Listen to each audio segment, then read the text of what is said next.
로마의 휴일의 여주인공인 오드리 헵번이라고 하는 배우가 있었습니다. 그는 인생의 후반기를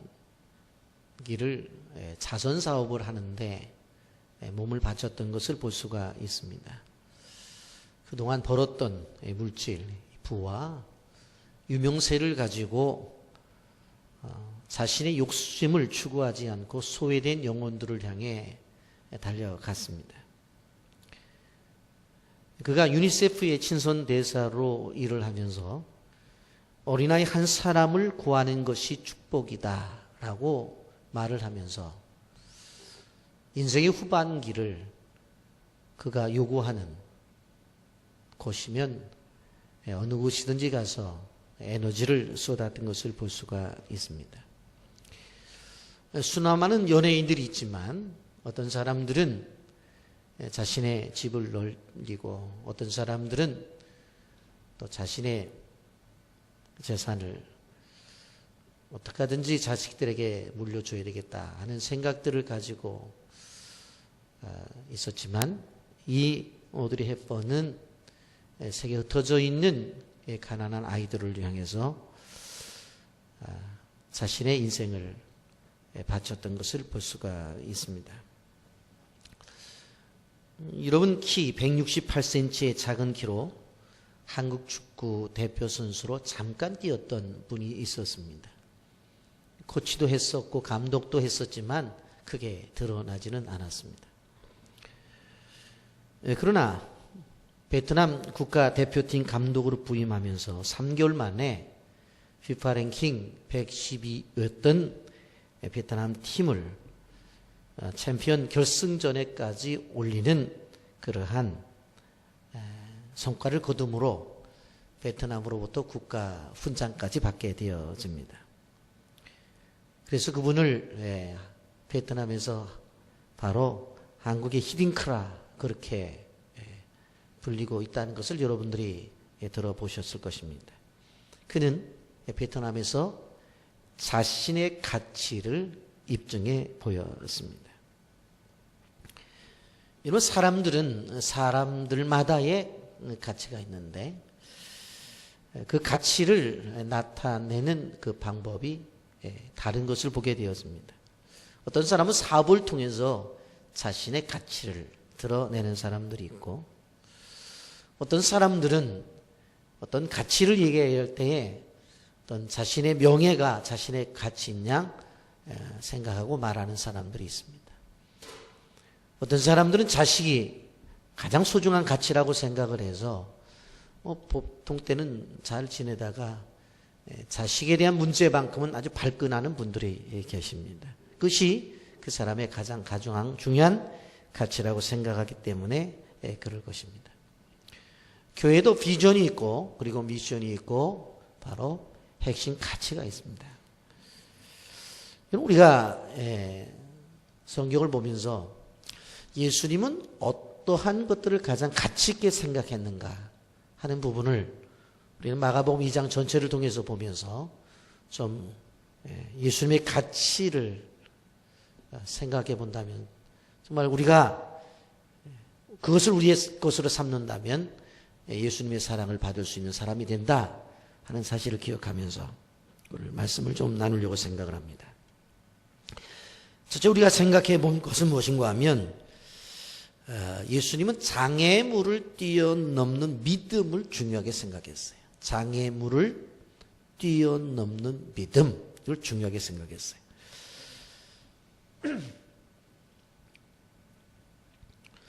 여러분, 우리가 살아가면서 장애를 뛰어넘는 사람들의 이야기를 듣게 되면 왠지 훈훈함을 느끼게 되어집니다. 여러분, 미국 농구팀에 브랜스 와킨스라고 하는 선수가 있습니다. 태어나자마자 선천성 기형아였습니다. 두 다리가 없어서 2살 때에 양쪽 다리에 의족을 착용했고 손가락도 3개밖에 없었기 때문에 물건을 잡는 것도 제대로 잡지를 못했습니다. 근데 어릴 때부터 이 농구하는 것을 보면 자기도 농구가 하고 싶어지는 거예요. 그래서 8살 때부터 드리블을 하는 것을 배우고 슛을 배웠어요. 그리고는 이 와킨스는 대학에 들어가서 대학 농구팀에 들어가게 되었습니다. 제가 시간이 없어서 영상을 보여드리지 못하지만 한번 여러분 들어가서 시간 있을 때 컴퓨터로 영상을 보면 깜짝 놀라요.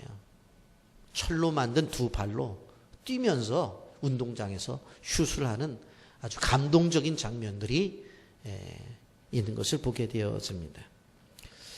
만약 그가 자신의 육체의 한계를 탓하면서 정상인과 자신을 비교하면서 열등감에 사로잡혀 좌절 속에 있었다고 한다면 그의 인생이 어떠했겠는가?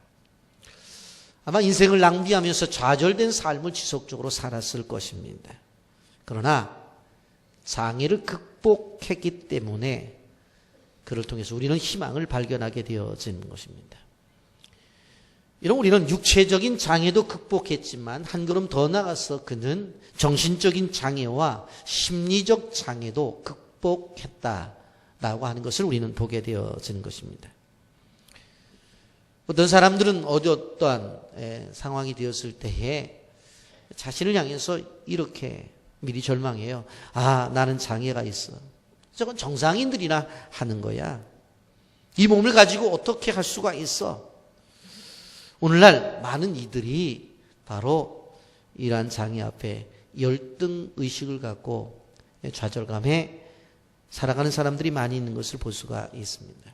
여러분, 우리는 우리의 어떠한 육체적인 장애가 아니더라도 정신적인 장애를 갖고 있는 사람들이 있습니다. 그리고 더 나아가서 그 사람을 움직이는 환경적인 장애가 있는 분들이 있는 것을 보게 되어집니다. 그런데 이러한 장애를 어떻게 극복해 나갈 것인가? 바로 그것은 바로 믿음입니다. 믿음을 가지고 그 모든 것을 극복해 나갈 수가 있다라고 하는 것입니다. 여러분, 오늘 우리는 본문을 통해서 장애를 극복하는 믿음을 보게 되어집니다. 한 중풍병자가 있었습니다. 여러분, 중풍병이라고 하는 것, 뇌출혈이나 뇌일혈로 생기는 것입니다만은 어떤 경우에는 말을 제대로 못해요. 그리고 또 어떤 경우에는 바로 몸을 가누지 못해서, 그래서 우리 말로 표현한다면 몸을 반밖에 쓰지 못한다고 표현해서 반신불수라고 하는 그런 말도 사용합니다. 언어가 어눌하기 때문에 자신의 의사표현을 분명하게 할 수 없고, 그리고 몸도 마음대로 가눌 수가 없어서 자기가 원하는 대로 행동할 수 없는 것이 바로 중풍병자입니다. 그런데 이렇게 절망의 삶을 살고 있는 바로 이 중풍병자에게 4명의 믿음의 친구가 있었습니다. 그런데 이 4명의 친구가 예수님의 소문을 듣게 되었습니다. 예수 그리스도라고 하는 하나님의 아들이 계시는데 그분에게 가면 말씀도 가르쳐 주시고 어떠한 질병일 걸린 사람들도 치료해 주신다라고 하는 것입니다. 그러한 소문을 들었을 때 이 친구들은 확신이 가득 찼어요. 그래서 바로 자기 중풍병이 걸린 친구를 그 예수님에게로 데리고 가기로 작정을 합니다. 이건 왜 데리고 가죠? 확신이 있었으니까. 왜 예수님 앞에 자기 친구를 데리고 가려고 하죠? 예수님에게 가면 치료를 받을 것이라고 하는 믿음이 생기기 때문에 그렇습니다. 그래서 4명의 친구가 침상을 둘러맵니다. 그리고는 예수님이 계신 곳에 왔습니다. 그런데 더 이상 들어갈 수가 없습니다. 마가복음 2장 3절 4절에 보면 사람들이 한 중풍병자를 4사람에게 메워 가지고 예수께로 올세 무리들 때문에 예수께 데려갈 수 없으므로 그 계신 곳에 지붕을 뜯어 구멍을 내고 중풍병자가 눈상을 달아내리니 이렇게 말씀합니다. 예수님께 데리고 갔어요. 예수님만 만나면 이 문제를 해결된다고 하는 분명한 생각을 가지고 있었어요. 그런데 장애물을 만나요. 무리들 때문에 예수께 데려갈 수 없으므로. 보니까 집안에서 예수님께서 말씀을 전하시는데 주변에 한 겹, 두 겹, 세 겹, 네 겹, 다섯 겹 할 것 없이 수많은 사람들이 그 집을 둘러싸 있는 것입니다. 우리 어떻게 들어갈 수 있겠어요? 여러분, 이럴 때 이들이 어떻게 하는지를 봐야 돼요. 친구들이 그 중풍병자 친구를 보면서, 야, 우리는 할 만큼 다 했잖아. 우리가 너를 데리고 여기까지 왔잖아. 그런데 네가 봐. 네가 몸이 불편하지만 볼 수는 있잖아. 지금 저 안에 예수님이 계신데 이 둘러싸이는 군중들을 봐봐. 어떻게 저 군중들을 뚫고 들어갈 수가 있겠냐? 중풍병 환자가 그러겠죠. 알아. 정말 너희들 나를 위해 수고했다. 그렇게 말할 수 있는 거예요. 여러분. 그런데 그렇게 되었다고 한다면 바로 기적이 나타나지를 않아요.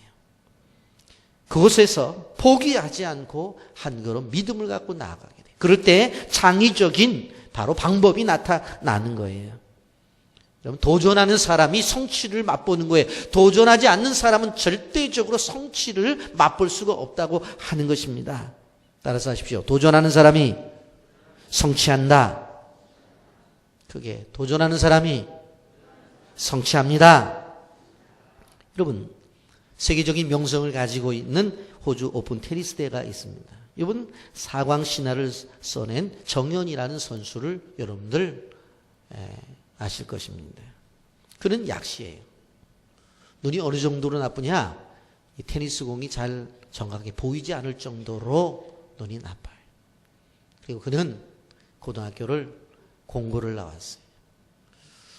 사실 어떤 배경을 보게 되어지면 그가 운동을 해서 세계적인 선수가 될 만한 배경이 되어지질 못해요. 그런데 그가 뭐라고 말을 해요? 내가 공부를 다닌 것하고 운동하는 건 무슨 상관이 있냐? 그래서 한국체육대학에 원서를 해요. 그리고 합격을 해요.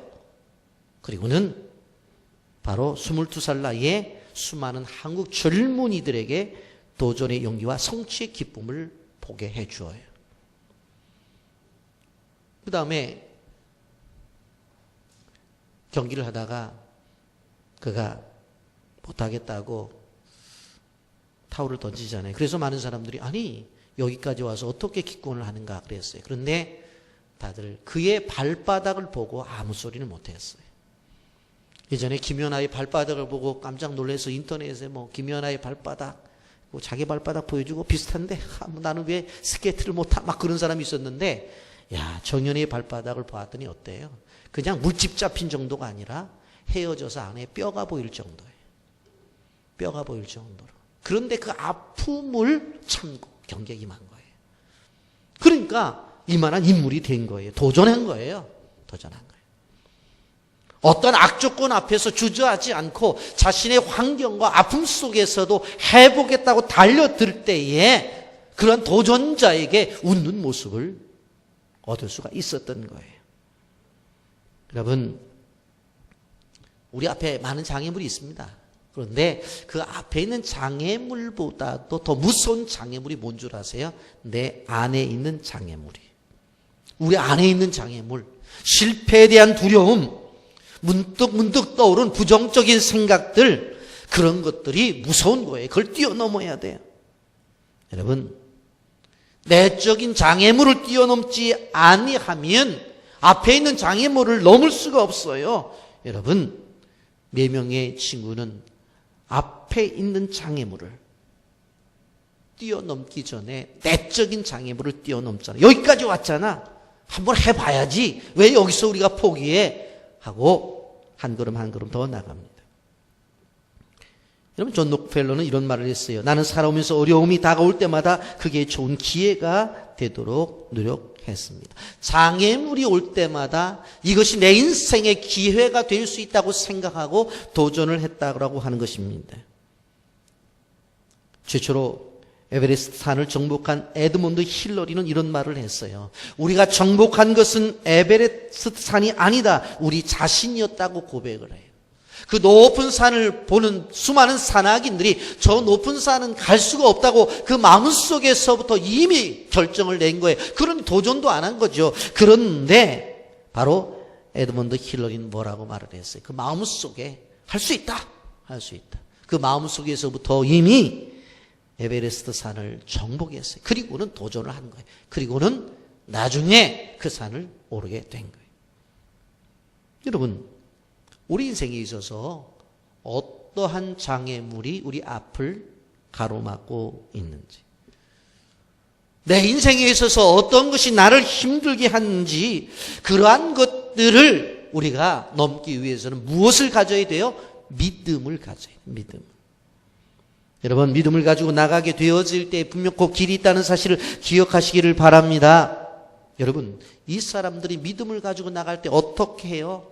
바로 우리가 성경이 기록된 대로 지붕을 뜯는 일들이 시작이 되어져요. 중풍병자들 데리고 갔어요.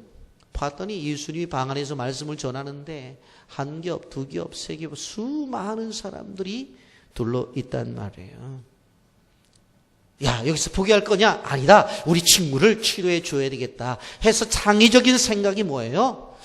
집 동서남북으로 다 사람들이 꽉 차 있지만 봤더니 뭐예요? 지붕은 아무도 없어요. 그래서 계단을 통해서 올라가고 지붕을 뜯어내는 거예요.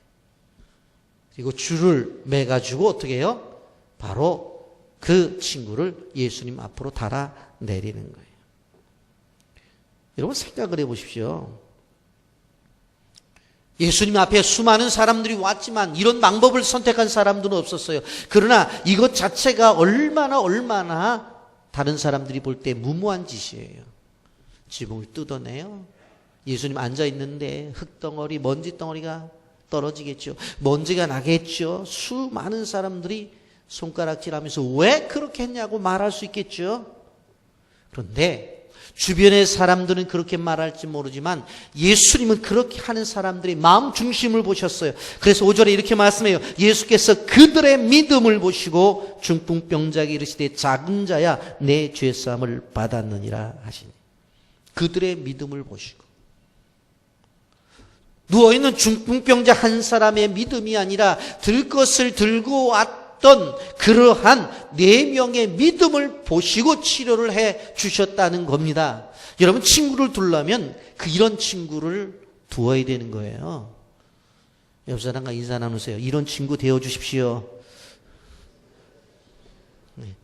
이런 친구 되어달라고만 요청하지 말고 이런 친구가 될 것이라고 여러분 생각하고 옆 사람에게 안심을 시켜줘야 돼요. 이런 친구의 관계.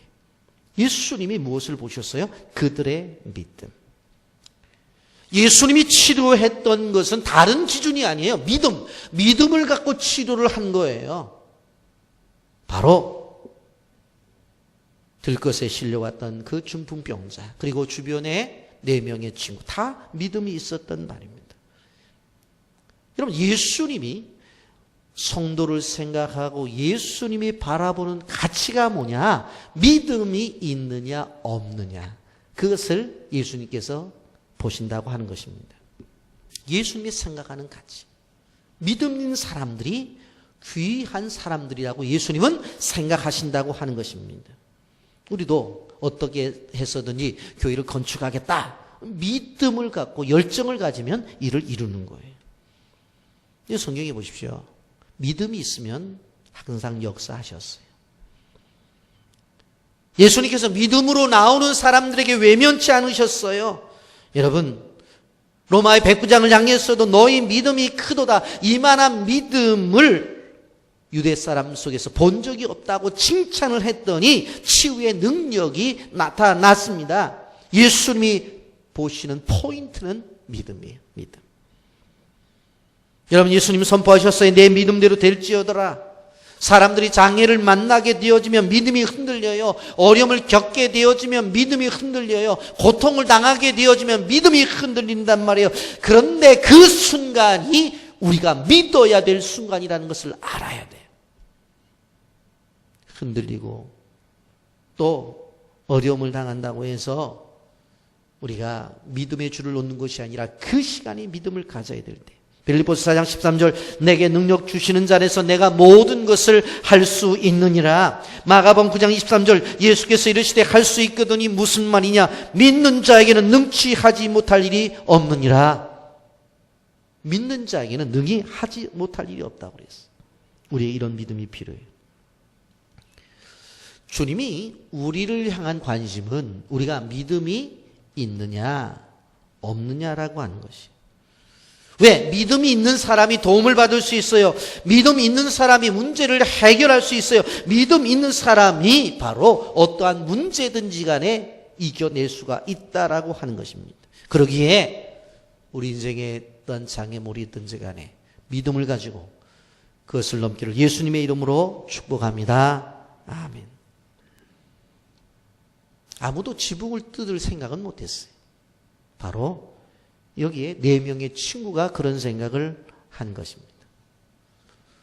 지붕을 뜯어내는 것은 수고로움도 있지만은 그것을 통해서 받을 비난과 그리고 나중에 그 주인이 지붕을 뜯었다고 물질적인 배상을 요구하면 다 지불해야 되잖아요. 여러분, 팔레스타인의 집 구조는 우리와 달라요.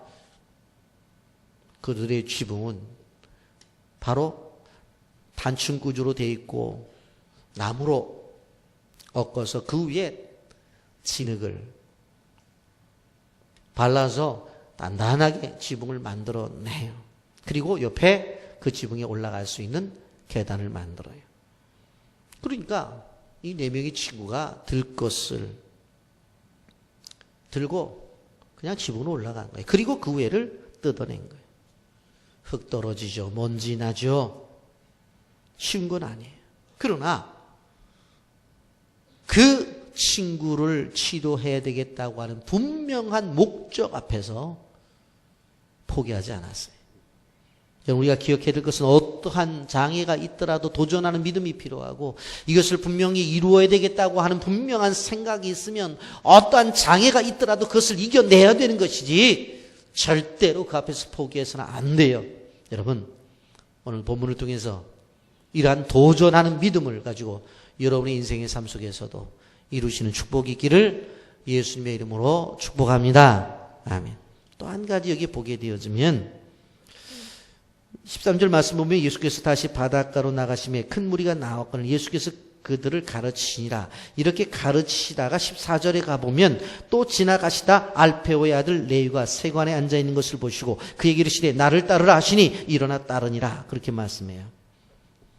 여러분, 가버나움이라고 하는 장소는 바로 교통의 요충지였어요. 북쪽의 다메섹이나 동쪽의 대가볼리 지역에서 바로 유대로 들어오려면 반드시 이곳을 통과해야 돼요.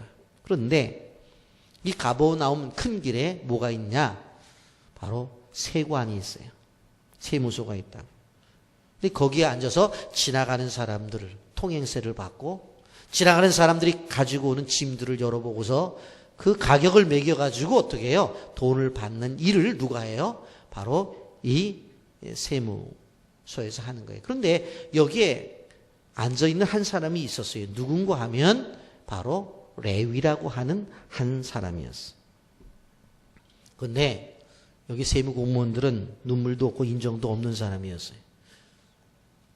왜냐하면 로마 정부가 이 일을 누구에게 맡겼냐면 자기들이 하지 않고 오히려 유대인들에게 맡겼어요. 그러니까 유대인들 가운데서 임명을 받은 사람들이 그 일을 하게 됐다 보니까 동족들로부터 야 너는 유대인 아니야. 그래서 성전 제사를 하러 가는데도 가서 예배를 못 드렸어요. 회당에 들어가서 말씀을 배우는데도 못 갔어요. 세리들은 제사도 드릴 수 없었고 회당에 들어가서 말씀을 들을 수도 없었어요. 그러니까 완전히 버림받은 존재, 영적으로는. 여러분, 레위가 바로 이런 사람이었어요. 사람들이 생각할 때 죄인 중에 죄인이에요. 질이 가장 나쁜 죄인이에요. 오히려 몸을 파는 여인보다도 더 나쁜 죄라고 그렇게 사람들은 생각을 했어요. 그런데 예수님이 세관에 앉아있는 레위를 부르는 거예요. 그랬는데 그 레위가 따라왔다는 거예요. 왜 그를 불렀을까? 그리고 어떻게 따라왔을까? 요한복음 2장 25절에 보면 예수님은 마음 중심을 보시는 분이기 때문에 아마 예수님께서 보실 때에 레위의 마음을 보셨다 생각이 되어져요. 그리고 그가 실질적으로 예수님의 제자가 되는 것을 볼 수가 있습니다. 여러분, 이렇게 주님의 부르심 속에 순종해 나가는 이 구원의 과정을 보면서 무슨 생각을 해요? 구원이라고 하는 것은 우리의 의지와 상관없이 하나님의 선택 속에서 이루어지는 행위라고 하는 것이에요. 여러분, 세상적인 다른 종교는요, 자신들이 노력을 해서 자기가 믿는 신에게 잘 보임으로 말미암아 극락도 가고 잘 된다고 그렇게 믿어요. 그런데 우리가 믿는 기독교는 그렇지 않아요. 하나님의 일방적인 인도하심, 그분의 선택 속에서 이루어지는 거예요. 이것이 불가항력적 은혜라고 그렇게 표현해요. 여러분, 레위가 세리를 하면서 얼마나 많은 얘기를 들었겠어요. 여러분, 마가복음 6장 15절에도 보면 이르시되 때가 찼고 하나님의 나라 가까웠으니 회개하고 복음을 믿으라 그랬잖아요. 말씀을 전하는 그 말씀들을 들었을 거예요. 아, 그분 말씀도 전하시고 아픈 사람 치료도 해주시고 또 그렇게 좋은 일을 많이 하고 귀신도 내어줬고 그런 일을 하셨다는 이야기를 들었을 거예요. 어떻게 보면 그분 한번 만나고 싶은 생각도 들었을 거예요. 그런데 자신이 일하고 있는 가버나움 세관에 그분이 지나가면서 보시더니 나를 따르라고 그러는 거예요. 그 따라요. 왜 그랬을까? 레위는 언제부턴가 자기가 추구하는 돈이 진정 자신의 삶을 행복하게 만들지 못한다는 것을 알고 있었어요. 그리고 영적으로 너무나 비참하다는 사실을 알았어요. 자기는 유대인인데 아니 제사를 드리는 성전에도 들어가지 못하고 그리고 말씀을 가르치는 회당에도 들어가지 못하고 이런 상태에 있을 때에 돈은 쌓여져 갔지만 영적인 상태는 점점 무너져 가고 있는 자신을 발견하게 되었던 거예요. 그래서 그런 상태에 있는 레위를 예수님이 부르셔요. 그리고 나를 따라 했더니 세리 집까지 다 버리고 떠난 것을 볼 수가 있습니다. 지금까지는 그는 돈이 인생의 전부였어요. 지금까지 그의 인생은 자기가 가지고 있는 명예직이 전부였어요. 여러분, 세무 공무원이 됐단 말이에요. 아마 그가 지금 찬송을 부른다면 288장 3절의 찬송을 불렀을 거예요. 주 안의 기쁨 누림으로 마음의 풍랑이 잔잔하니 세상과 나는 간 곳 없고 구속한 주만 보이다. 세상과 나는 간 곳이 없고 구속한 주만 보이다.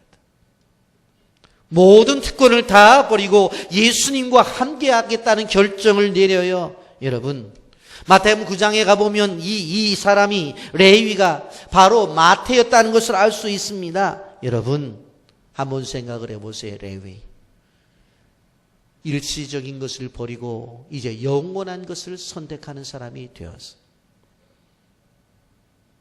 그는 물질을 버렸어요. 그 대신 영원한 생명을 얻게 되었어요. 그가 이제 그의 직업을 버렸어요. 그런데 이제 제자로 더 나아가 나중에 사도가 되어지는 것을 볼 수가 있습니다. 지금까지는 세무장물을 기록하는 사람이었지만 나중에 마태복음을 기록하는 그러한 사도가 되었단 말이에요. 그의 변화를 보세요. 얼마나 놀라운 변화인가. 우리는 예수를 만남으로 말미암아 이러한 변화된 삶으로의 모습이 있어야 된다고 하는 거예요. 지금까지는 한 사람 붙잡고 짐 보면서 이거 얼마짜리니까 세금 내라 그러던 남을 힘들게 하는 사람이었는데 이제는 다른 사람의 생명의 복음을 전하는 사람이었어요. 자신이 추구하던 물질을 내려놓았더니 하나님께서 영원한 생명을 주셨고 그가 지금까지 추구했던 그 세무 공무원 그 직업을 내려놓았더니 예수님의 사도가 되었단 말이에요. 세상에 몇 푼 벌려고 장부 정리하던 사람이 이제는 하나님의 진리의 말씀인 성경을 기록하는 사람이 되었어요. 놀라운 변화예요. 여러분, 우리는 예수님 만난 다음에 내가 어떻게 변화가 되었는지를 생각해 봐야 돼요. 여러분, 세리는 죄인의 대명사였어요. 장녀보다 오히려 더 못한 사람으로 여겨졌어요. 그런데 예수님께서 그를 부르셔서 죄를 사해 주시고 제자로 삼으시고 그를 사도까지 귀하게 쓰시잖아요. 여러분, 우리가 여기서 알아야 될 것이 뭐냐? 하나님께서는, 우리 주님은 바로 이렇게 사람의 가치를 가볍게 생각하지 않으신다. 우리 한 사람 한 사람 하나님께서 하나님의 형상대로 만들었잖아요. 그리고는 그렇게 하나님의 형상대로 만들어진 존재였던 우리가 죄를 지었다 할지라도 죄의 용서를 주시고 다시 그를 하나님의 사람으로 만들어서 사용하신다라고 하는 거예요. 그렇게 중요해요. 우리가 옆 사람과 인사 나누십시오. 귀하신 분이십니다. 다른 분을 향해서 몰라봐서 죄송합니다. 우리의 가치가 대단해요. 우리의 가치가 가벼운 가치가 아니에요. 여러분, 한국의 초창기에 김익두 목사라는 분이 계십니다. 17살 때 사업을 시작했는데 폭삭 망했어요. 그런데 힘이 장사예요. 여러분, 술만 즐기는 것이 아니라 패기와 힘도 좋아서 바로 싸움꾼으로서 그 사람이 한 번 치면 다 나가 떨어졌어요. 그래서 술집이건 국집이든 냉면집이건 외상을 안 주는 집이 없어요. 자기가 돈 주고 싶으면 주고 그냥 가고 싶으면 외상이야. 뭐 외상 하겠다는 말도 안 해. 그렇게 살아가던 사람이에요. 그래서 사람들 중에 아침에 시작할 때 오늘 김익두만 만나지 않게 주옵소서. 그게 기도 제목이었대요.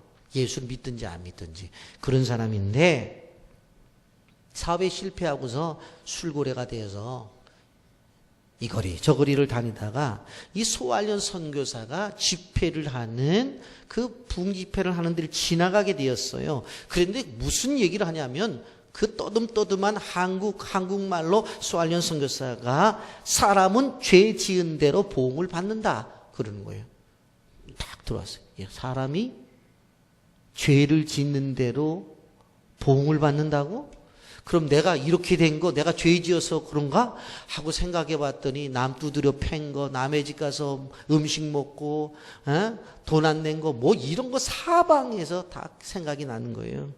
그래서 발을 한 걸음 한 걸음 디디어서 그 부흥 집회에 들어가서 큰 은혜를 받았어요. 은혜를 받았어요. 야, 내가 이제 말 조심해, 행동 조심한다. 소문이 났어요. 김익두가 은혜 받았다고. 그 지나가는 사람들이 진짜인가 아닌가 와가지고 한 대 쳐보기도 하고 어떤 사람은 돌멩이로 던져보기도 했어요.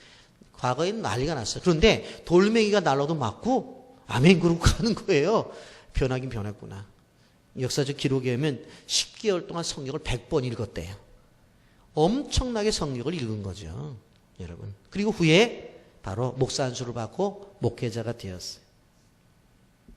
그런데 하나님이 얼마나 큰 은혜를 주었냐면은 그가 목회자가 된 다음에 10,000명 이상에게 신유의 은사를 통해서 기적을 경험하겠다는 거예요. 그러니까 김익두 목사님이 아픈 사람을 위해서 기도하면 나은 거예요. 그냥 사업이 안 된다는 사람을 위해서 기도하면 사업이 열리는 거예요. 막 기적이 나타나는 거예요.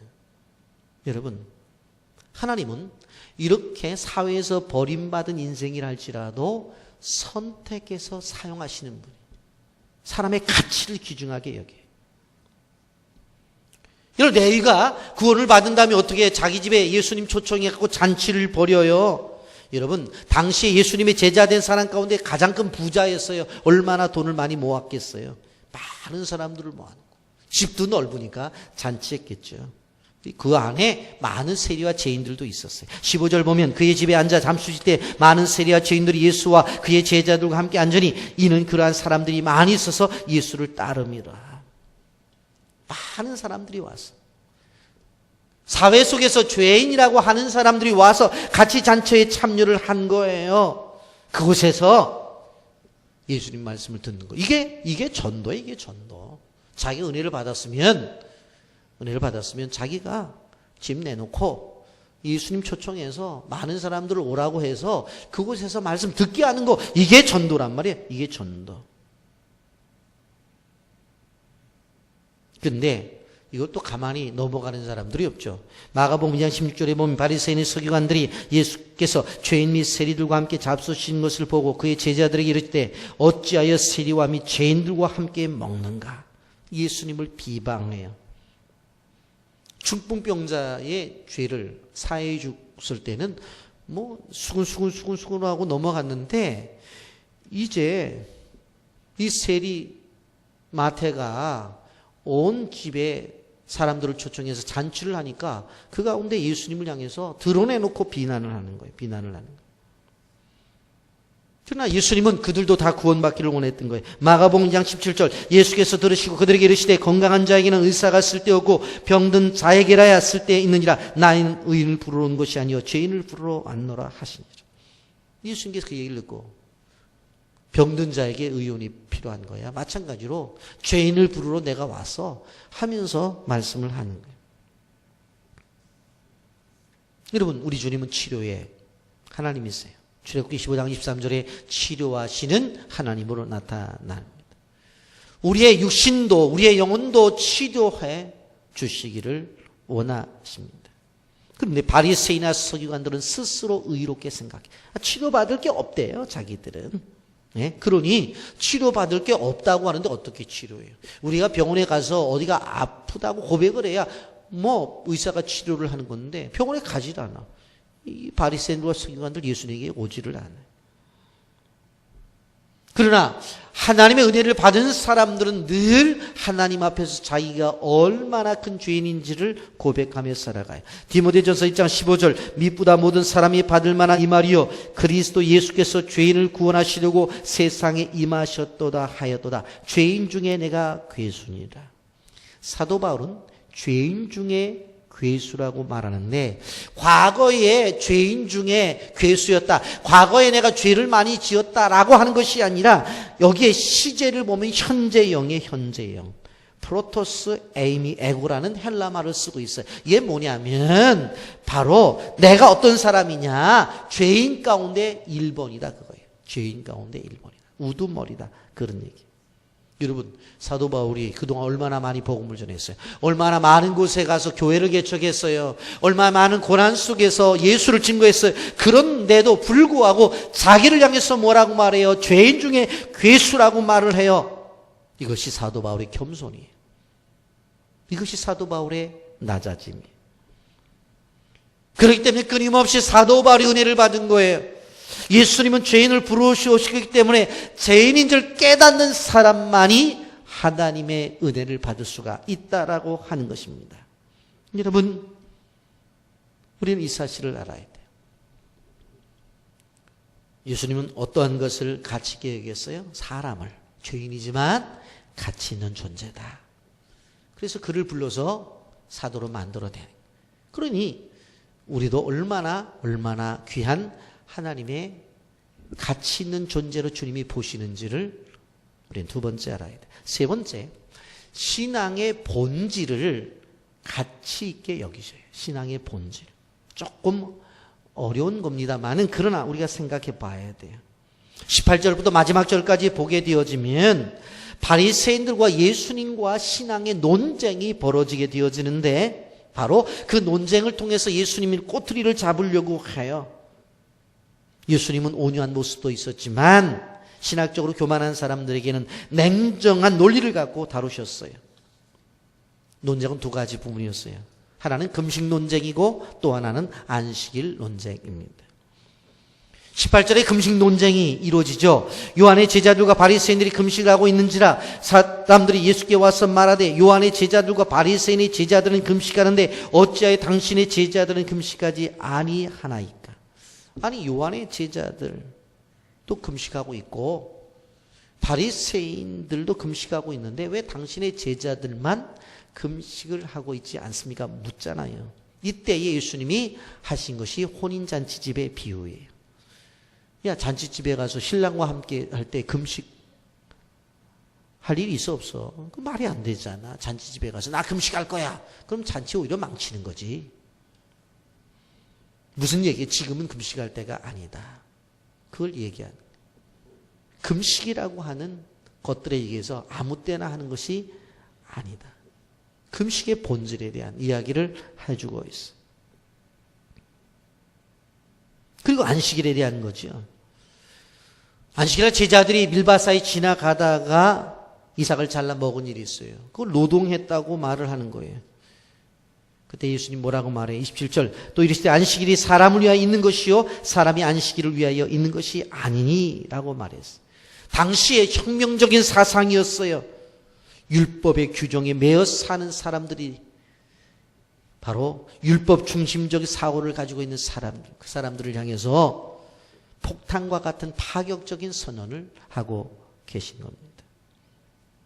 안식일이 사람을 위해 있는 것인데 왜 사람이 안식일의 종이 되어서 그렇게 살아가느냐. 당시의 금욕주의적 사고를 갖고 있는 사람들에게 말씀을 하신 것입니다.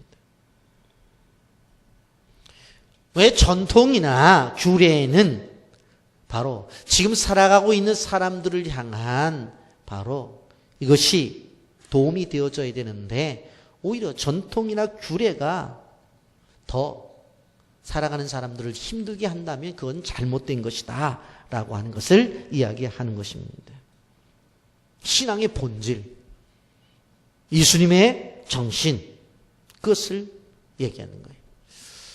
당시의 서기관들과 바리새인들은 종교 활동, 신앙 생활하는 것, 그런 것들에 만족이 있었어요. 그러나 예수님은 뭐라고 그래요? 신앙의 본질이 도대체 뭐냐? 바로 그렇게 정죄하고 다른 사람들에게 질책하고 다른 사람들이 잘못됐다고 자꾸 끄집어내고 그걸 갖고 자꾸 말하는 그렇게 말하지 말아라. 좀 너희들이 넓은 눈을 갖고 넓은 마음을 갖고 이해해봐라. 왜 그러냐? 왜 그러냐?